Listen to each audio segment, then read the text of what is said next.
প্রতিনিয়ত আমাকে একটা বিষয়ে অনেক হাজার হাজার এসএমএস করতেছে মানুষ। শুধু একটা বিষয়ে অনেক বোনরা এসএমএস করতেছে, শুধু একটা বিষয়ে বলতেছে যে স্যার আমাকে বিভিন্নভাবে ব্ল্যাকমেল করতেছে, বিভিন্ন ফ্যাগ আইডির সঙ্গে বিভিন্ন টিকটক, ফেসবুক বা বিভিন্ন জায়গায় কথা দুই একদিন কথা বলে হঠাৎ করে ছবি পাঠিয়ে দিছি, এখন আমাকে সে প্রতিনিয়ত ব্ল্যাকমেল করতেছে।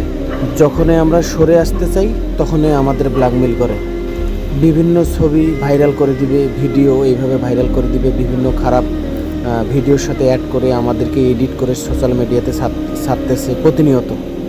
এমনকি হুমকি দিচ্ছে, বাসায় ছবি ভিডিও পাঠিয়ে দিবে, খারাপভাবে পাঠিয়ে দিবে, এইভাবে হুমকি দিচ্ছে বা টাকা দাবি করতেছে, বিভিন্নভাবেই ব্ল্যাকমেল করতেছে।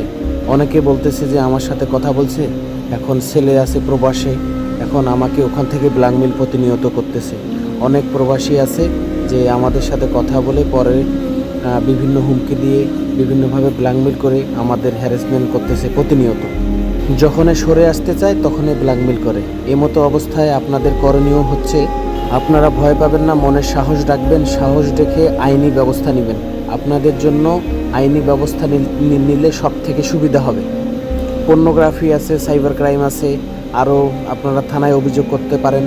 ওই যে ব্যক্তি এই ধরনের ভাবে আপনাদেরকে প্রতিনিয়ত হুমকি দিচ্ছে বা ব্ল্যাকমেল করতেছে, এটা অনেক সেন্সিটিভ একটা বিষয়। এটা থেকে সমাধান করতে না পারলে ভবিষ্যতে আপনার অনেক ক্ষতি করবে বা এমনও হবে যে জাতির সামনে আপনাকে ছোট করবে।